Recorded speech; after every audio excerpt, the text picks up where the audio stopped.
본문 속에 뚜렷하게 우리에게 제시해 주시는 말씀, 이전 것은 지나갔다고 말씀해 주시는 것이죠. 자, 1절 말씀해 보세요. 또 내가 새 하늘과 새 땅을 보니 처음 하늘과 처음 땅이 없어졌고 바다도 다시 있지 않더라. 여러분, 천국이라고 하는 것에 대한 개념을 확실하게 정립해 주고 말씀해 주시고 있습니다. 요한 사도가 극심한 환난과 고통 속에서 사랑하는 동역자들이 핍박 가운데서 죽임을 당하고 어찌 보면 사망 권세가 온 세상을 점령해버린 것과 같은 절망감이 봉착되어 올 때, 심지어 요한 사도마저도 죽을 고비를 넘기면서 참 어려운 상황이지 않습니까? 그때 사랑의 예수님께서 믿음의 사람들을 위로하기 위해서 밤모섬에서 요한 사도에게 환상 중에 보여주신 말씀이 바로 이 요한계시록의 말씀인데, 왜 이 영광스럽고 경이로운 역사를 보여주셨을까요?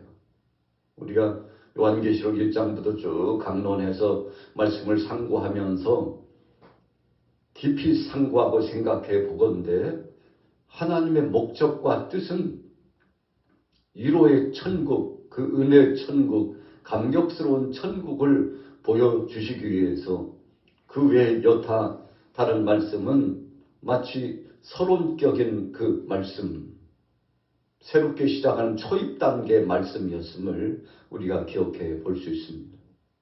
우리가 창세기 말씀에서 하나님께서 천지 만물을 창조하시고 그리고 모든 것을 다 조성하고 준비한 다음에 맨 마지막에 우리 사람을 흙으로 지으셨지 않습니까?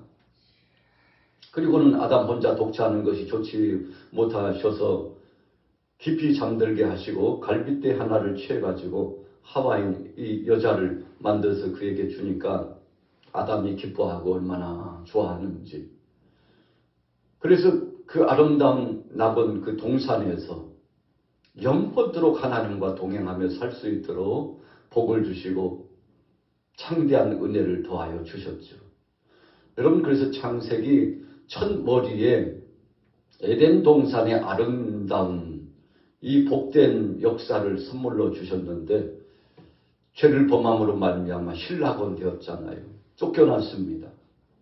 그래서 이 땅에 가시와 은건기를 내고 사람이 범죄함에 피조물도 함께 고통을 당하면서 살아가는 삶이 되었는데, 여러분, 왜 이렇게 불완전하고 또 아픔과 고통과 슬픔과 더욱이 우리 인생들이 죽을 수밖에 없는 고통이 찾아온 이유가 무엇입니까?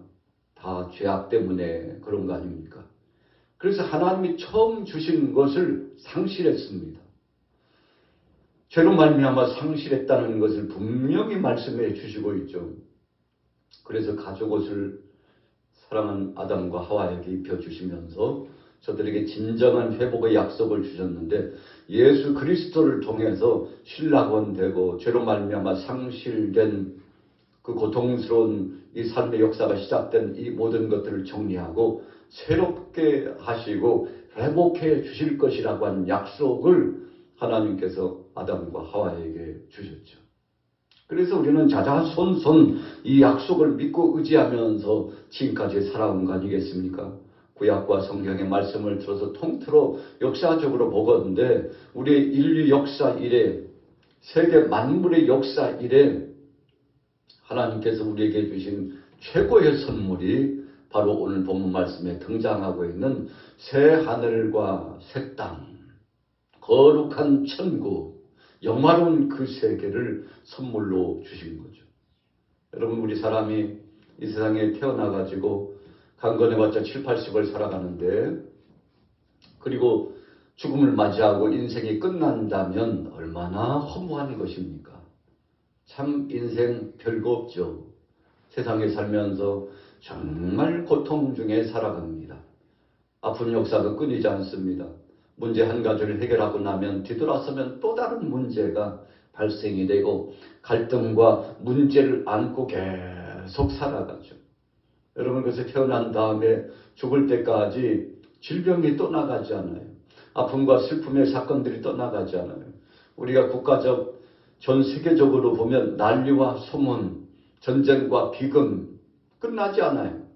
2000여 년 전에 예수님께서 계실 당시에도 그랬습니다만 지금도 역시 달라진 바 없이 세상은 흉흉하고 역시 이 세상은 오래 살 곳이 못되고 영원히 살 곳이 아니구나.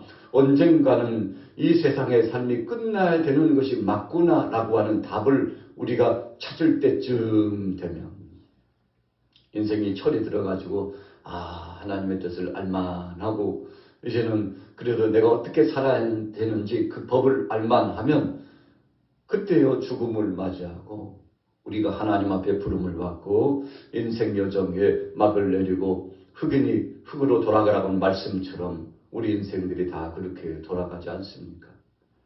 그런데 그렇게 끝난다면 얼마나 허무한 것입니까? 오늘 본문 말씀에 보면 우리 인생이 그렇게 끝나지 않고 모든 것이 새로워지는 영화로운 세계 천국이 있다는 사실을 분명히 약속의 말씀으로 주시고 있습니다.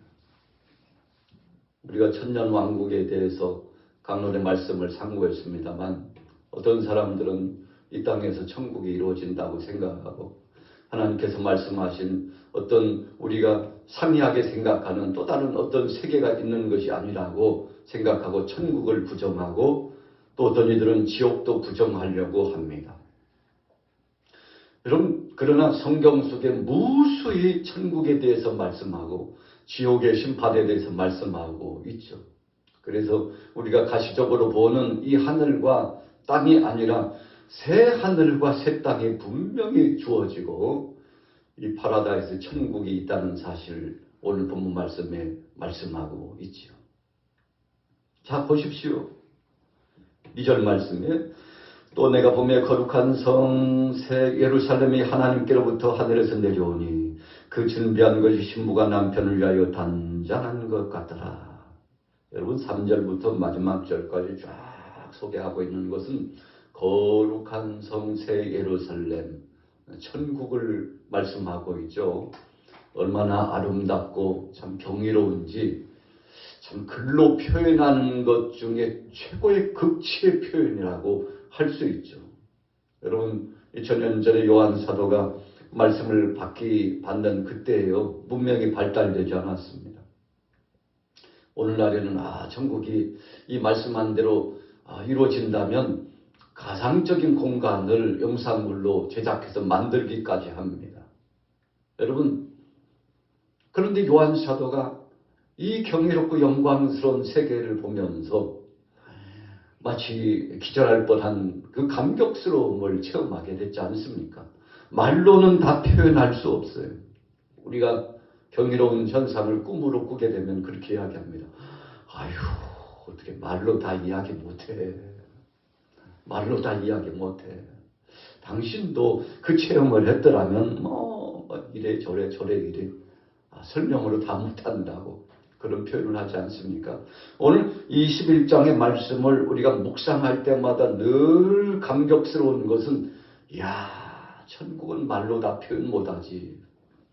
글로서 표현하는 것을 읽기만 해도 말씀을 묵상하기만 해도 성령께서 우리에게 교통하심을 주고 감동을 주시고 그래서 영안이 열려지게 하시고 그래서 그 은혜 세계를 믿음으로 받아들일 수 있도록 해주시는데 그런 감격이 있을 뿐만 아니라 우리가 체험하지 못한 또 다른 은혜의 세계가 분명히 있을 것임을 우리는 기억하는 거죠. 바울이 참 고난 중에 고통 중에 선교 사역을 감당하고 목회 사역을 마무리 지었습니다. 그래서 그가 부득불 자랑한다고 자랑하는 몇 가지 중에 그가 정말 극심한 고통을 당하면서 살았던 삶을 소개하고 있고 또 한 가지 감격스러운 것은 그 자신이 셋째 하늘에 올라갔다. 천국을 봤다는 거죠. 그러나 바울이 천국에 대해서 소상하게 소개하지 않고 있습니다. 왜 그랬을까요? 하나님께서 바울로 하여금 그 경이로운 세계를 말할 수 있도록 허락지 않은 것이라고 볼 수 있습니다. 그래서 그는 부득불 자랑한다고 했습니다. 무슨 뜻입니까? 하나님께서 자신에게 주신 은혜의 세계요, 정말 어려움 속에서 복음을 붙잡고 나가서 증거할 수 있는 기초력, 이 영역을 얻게 해 주시기 위해서 체험을 주셨는데, 여러분 그 은혜 세계를 체험했던 바울이 한평생 감사 감격하면서 목회를 하고 선교 사역을 감당했지 않습니까? 그래서 오죽했으면 이 세상에 있을 마음이 없고 이 세상의 가치 기준은 천국에 비하면 아무것도 아니라고, 그래서 예수님의 십자가 외에는 아무것도 자랑하지 않겠다고 그가 고백했지 않습니까? 여러분 왜 그런 것인가요? 이 은혜 세계를 그가 이 땅에 살면서도 맛보았기 때문에 그렇습니다.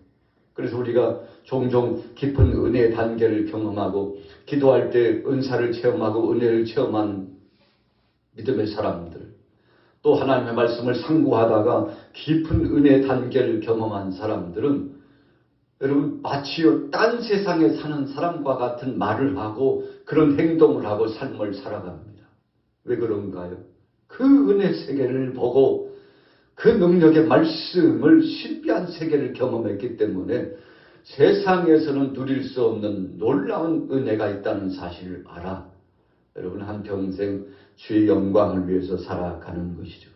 그래서 심지어 바울은 결혼도 하지 않고 소놈을 아끼면서 복음 증거하다가 주께서 내게 주신 달란트라고 주님이 주신 은혜라고 생각하고 한평생 주를 위하여 살아갔는데, 여러분 오늘 본문 말씀 21장과 이제 내일 상고하게 될 22장에 나타나고 있는 천국의 은혜를 경험했기 때문에 그렇습니다. 여러분 오늘 저와 여러분들에게도 이런 세계가 더 깊은 단계로 체험이 있게 되기를 예수님의 이름으로 축원합니다. 베드로와 야고보와 요한이 변화산상에서 예수님을 배웠습니다. 모세와 엘리야가 함께 변화된 것을 보았어요. 해같이 빛나는 영광스러움을 보고서 이야, 그 산에서 내려가고 싶지 않았어요. 그래서 초막셋을 짓고 하나는 주님을 위하여, 하나는 모세를 위하여, 하나는 엘리야를 위하여 짓겠습니다. 그러니 걱정하지 마세요. 여기서 사는 것이 좋겠습니다라고까지 이야기한 이유가 뭘까요? 여러분 그래서 베드로와 요한과 야고보가 이 은혜의 세계를 경험했는데 그 중에 요한 사도는 밤모섬에서 다시 한번 이 영적인 놀라운 단계를 체험하게 되지 않았습니까? 자 보세요. 3절에 내가 들으니 보좌에서 큰 음성이 나서 이르되 보라 하나님의 장막이 사람들과 함께 있으매 하나님이 그들과 함께 계시리니 그들은 하나님의 백성이 되고 하나님은 친히 그들과 함께 계셔서. 여러분 가장 복된 것, 저와 여러분들이 살아가는 인생 여정 가운데 가장 복된 것이 뭡니까? 하나님이 우리와 함께 해 주십니다. 그래서 예수님이 이 땅에 오셨을 때 천사들이 선포하고 위대한 메시지를 전했는데 임마누엘, 보라 처녀가 잉태하여 아들을 낳을 것이니 임마누엘이라 하리라. 무슨 뜻인가요? 하나님이 우리와 함께 하셨다는 거죠. 버림당할 수밖에 없는 우리 인생들을 위하여 하나밖에 없는 독생자들 예수 그리스도를 보내주셨다는 거 아니겠습니까? 오늘 본문에도 천국은 무엇일까 했을 때 3절 중반절에 하나님이 이 백성들과 함께하고 계시다. 여러분 에녹이 300년 동안 하나님과 동행하더니 하나님이 그를 끌어올려 가셨어요. 우리가 엘리야가 하나님 앞에 정말 은혜에 감격하면서 충성된 선지자로서 사역하더니 그가 죽음을 보지 않고 끌어올림을 받았습니다.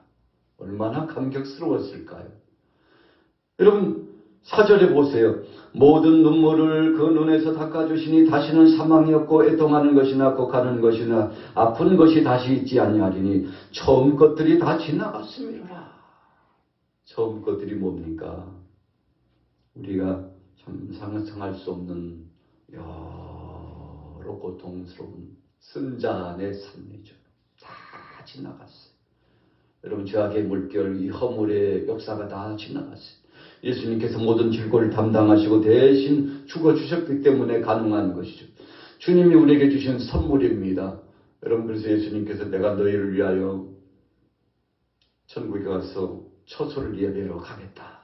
이 처소가 다 준비되면 나 있는 곳에 너희들 있게 하려고 데리러 간다고 이 땅에 계시는 동안 예수님께서 제자들에게 약속하셨는데, 여러분 오늘 21장에 말씀하신 그 은혜 세계가 있다는 사실을 제자들에게 말씀했는데 제자들이 이해나 했습니까? 이해 못했죠.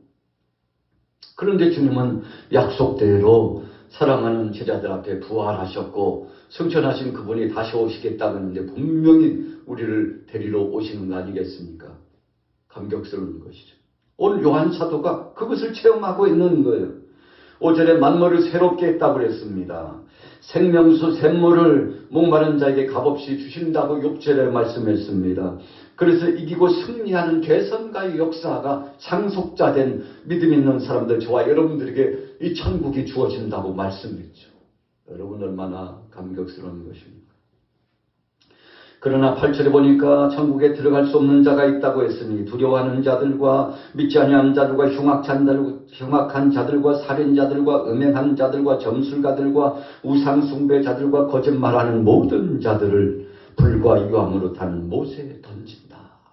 여러분 영광스러운 천국을 보여주시면서 한편에 그러나 여기에 못 들어오는 자가 있는데, 여러분 믿지 않는 모든 자들이 이 둘째 사망, 영원히 지옥의 심판에, 여러분 첫째 사망은 누구나 다 죽는 것이죠.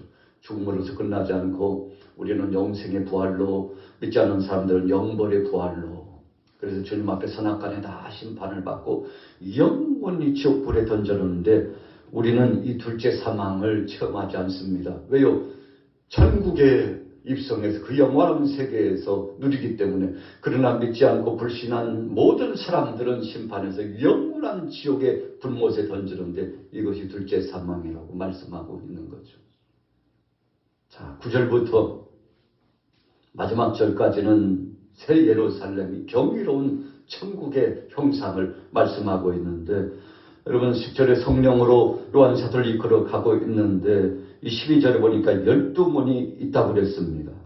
14절에는 성곽에 12기초석이 있고 청량에 보니까 16절에는 12,000 스타디온 2,400km가 되었다고 했어요. 그리고 그 성곽을 보니까 144규빗 66m. 여러분 그 성곽이 66m의 이 놀라운 높이가 이루어졌다고 말씀하고 있죠. 18절에는 벽옥으로, 그리고 19절에는 보석, 20절에는 홍마도, 21절에는 12진주문, 22절에 보세요. 성 안에서 내가 성전을 보지 못하였으니 이는 주 하나님 곧 전능하신 이와 어린 양이 그 성전이 됨이라. 여러분 그래서 우리가 첫째는 심령성전, 마음의 주님을 모시면 이 안에 성전이 이루어지고, 두 번째는 우리가 가시적으로 보이는 교회를 성전이라고 표현하는데, 여러분 왜 그렇습니까? 하나님이 임재하시기 때문에. 그러나 이 가시적인 성전이 보이잖아요. 예루살렘 성전과 같은 것이 보이잖아요. 왜 그러나 봤더니 더 이상 성전이 필요 없는데 하나님 자신이 거룩한 성전이기 때문에, 여러분 그분을 모시고 살아가는 그 은혜 세계가 이루어졌음을 표현하고 있죠.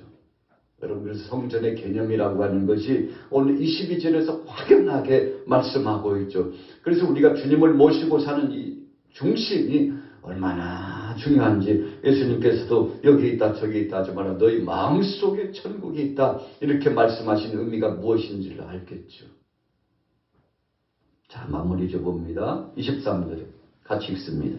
그 성은 해나 달에 비침이 쓸데없으니 이는 하나님의 영광이 비치고 어린 양이 그 등불이 되심이라. 만국이 그 빛 가운데 다니고 땅의 왕들이 자기 영광을 가지고 그리로 들어가리라. 여러분 기다려집니다. 바로 이 세계에 우리가 들어가는 거죠. 얼마나 감격스러운 것입니까? 우리는 이 땅에 살면서 작은 천국을 맛보면서 산다고 했습니다. 예수님을 구주로 영접하면 성령 안에서 그 은혜와 희열과 감격이 나타나는데, 여러분 그렇다고 해서 세상에서 당하는 고통이 없는 것이 아니에요. 그 고통 중에도 이 은혜를 경험하고 그 어려움 속에서도 하나님 앞에 감사하면서 영광 돌리면서 사는 거예요. 누가요? 믿음을 가진 사람, 예수 그리스도를 구주로 영접한 사람들이 그렇게 사는 거예요. 여러분, 그래서 우리가 신구약 성경을 읽어보면 지겹다, 고통스럽다, 이놈의 세상 살기 싫다, 도대체 언제까지 우리가 이렇게 살아야 되나, 이런 구절이 한 구절도 없는 이유는 여러분, 예수님을 구주로 영접한 순간, 하나님을 믿는 순간 진정한 믿음을 가진 사람은 이 안에 천국이 이루어지고 감격스러운 은혜가 임하기 때문에 그런 것이죠. 오늘 저와 여러분들에게도 이 은혜가 중단되지 않고 성령 안에 계속 되시기를 축복합니다. 자, 27절. 무엇이든지 속된 것이나 가증한 일 또는 거짓말하는 자는 결코 거리로 들어가지 못하되 오직 어린 양의 생명책에 기록된 자들만 들어가리라. 여러분, 예수 없이는 못 간다는 것입니다. 예수님을 구주로 영접한 사람만 들어간다는 것입니다. 여러분, 천국에 대한 마침표를 하나님이 딱 찍어주고 계시는데 어린 양의 생명책에 기록된 자만 들어가는데, 여러분, 그래서 예수 믿는다는 것이 최고의 복이라고. 우리가 복음을 전하고 전도할 때 천국과 지옥은 분명히 있다. 주님을 영접하면 그 은혜 세계를 들어가고 이 땅에 살면서도 예수님을 믿으면 우리 마음속에 천국이 임한다고. 여러분, 이렇게 우리가 전도하는 것이 정도 아니겠습니까? 오늘 하루 동안에 여러분들의 일상의 삶도 그런 삶이 되기를 예수님의 이름으로 축복합니다. 그래서 사람이 죽으면요, 우리 크리스찬들은 눈물을 흘리거나 탄식하지 않습니다. 오히려 찬송을 하고 하나님 앞에 영광 돌리고 함께 있는 유족들을 축복하고. 여러분, 그것이 세상 사람들 볼 때는 미쳤나 봐. 눈물 한 방울도 안 흘리고 왜 그러는 거야? 여러분, 그러나 은혜의 세계를 모르는 세상 사람들이 그렇죠. 우리는 천국의 소망, 그 영화로운 세계를 소망으로 품고 있기 때문에 그런 거 아니겠습니까? 가식적으로 형식적으로 믿음 생활을 했다면 통곡을 하고 애곡을 하고요, 세상 다 끝난 사람처럼 그렇게 생각하게 되겠죠. 왜요? 믿지 못하기 때문에 그런 거 아니겠습니까? 그러나 우리 믿음의 사람들은 찬송하면서 그 영화로운 세계, 우리보다 조금 먼저 가셨다고 그렇게 권면하고 위로하면서 하나님 앞에 영광을 돌리게 되는 거 아니겠습니까? 오늘 요한계시록 21장의 말씀을 통해서 새 하늘과 새 땅, 여러분 어떻게 이 설교의 메시지를 통해서 다 표현하겠습니까? 오늘 성경 읽으면서 어떻게 글로서 다 표현하겠습니까? 오직 성령이 임하면 우리가 오늘 체득하지 못한 또 다른 은혜를 하나님께서 허락해 주실 줄로 믿습니다. 오늘 하루 동안 이 천국의 소망으로 승리하게 되시기를 예수님의 이름으로 축원합니다.